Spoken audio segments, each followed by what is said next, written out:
Yeah, I mean, I've heard about people being awkward and doing awkward stuff, but I can't say that's ever happened to me. Honestly, I've always been pretty cool. What are you supposed to do once you have these in your mouth? Hey guys, welcome back to the vlog. I'm Chelsea Dagger, your hostess. And today we're going to be talking about one of my all-time favorite subjects, which is myself.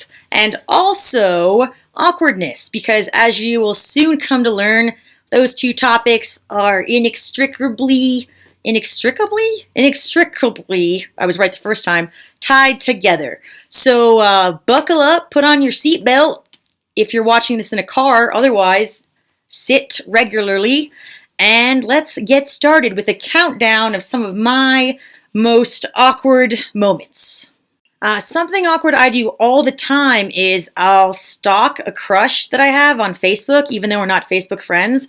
And then when I see that crush in person, and like by some stroke of luck we start having a conversation, I'll always bring up some sort of weird detail that I could have only learned by stalking him. Like I'll be like, "Oh yeah, how's your brother's alligator wrestling business venture doing?" And my crush will be like, "How do you know my brother started an alligator wrestling farm?" And I'll be like, "Oh," because I panic and I have to smooth it over.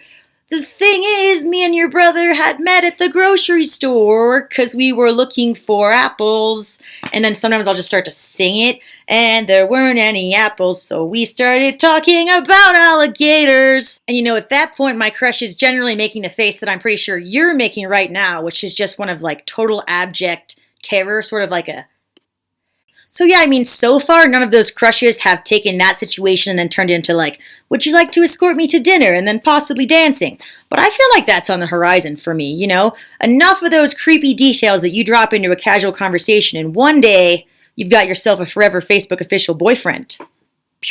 Another time I was awkward was I was at a restaurant and I had a really cute waiter. And when you have a really cute waiter, you like become the worst version of yourself, and you like forget how to order Diet Coke and you can't remember any words. So finally the moment comes to order, which is like, my moment to shine. If I can just get a good order, he'll totally fall in love with me. So I was curious about the salads and I said, "Could you please tell me the difference between the size of the appetizer Caesar and the entree Caesar?" And he said, like in his hot guy voice, "Well, one is 16 ounces and one is 18 ounces. And then without even thinking, as if it was like the most smooth question anyone's ever asked, I said, "Now, which of those salads is bigger?" And then there was this long pause where everyone just sort of looked at me and shook their heads. And I immediately realized how stupid of a question that is. But there was no coming back from asking whether 16 or 18 is a bigger number. So I just had to be like, "Can I please have the entree size, and if you have a dinner roll, I could eat that as well." And it was just like, off walk Ben, never be heard from again.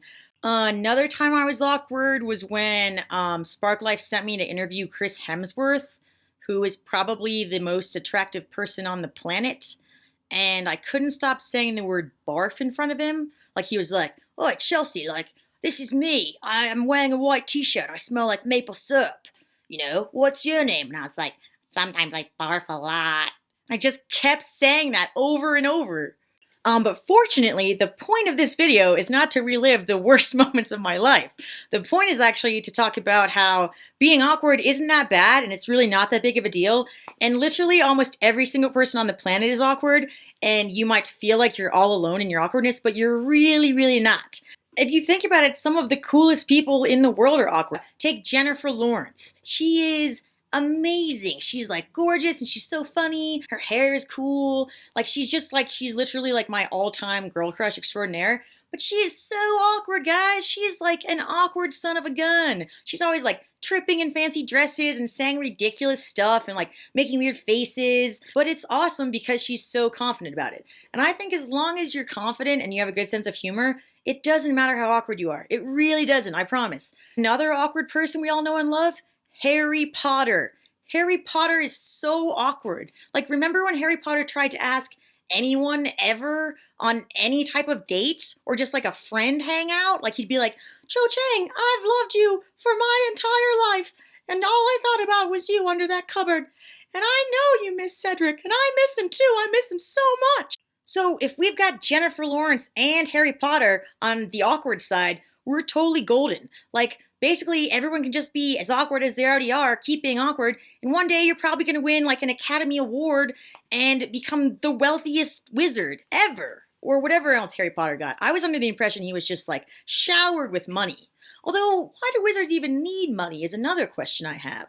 The point was that it's totally okay to be awkward, it's totally normal, and also you're not the only person that's awkward. I know it can feel like you're the only person standing in the cafeteria or sitting in class that feels like, everything you say is ridiculous and dumb and you keep doing the wrong thing.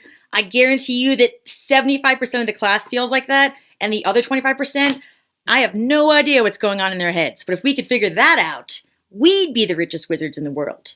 All right, so I think that wraps up this legendary landmark vlog about being awkward. What I'd love for you guys to do now is to hit the comments and tell me about the most awkward thing you've ever done or said, because A, I think it'd be super helpful for everyone else who's reading and watching to see that there are a bunch of other awkward teenagers out there, and B, I just think it would be super hilarious to read all of those. So I love you butts, and I'll see you here next week. Same time, same place, same forehead, same barf.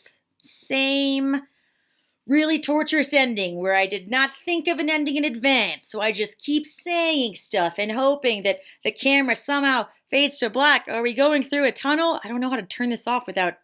I love you guys. I'll see you next week.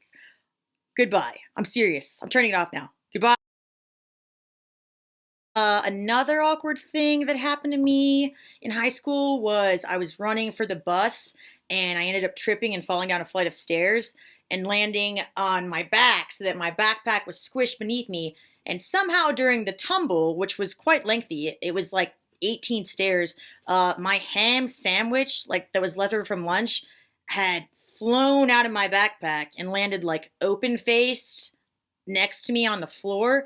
I just feel like having a ham sandwich is just an embarrassing thing to have. Anyways, so I'm laying there. I've probably broken like several vertebrae. My brain is leaking out of my head, and the worst part is looking down at me from the railing above is like my all-time high school crush, RJ, who was like just so dreamy. He was the captain of the soccer team. He was like really tan. He had like hair. He had hair. Can you imagine?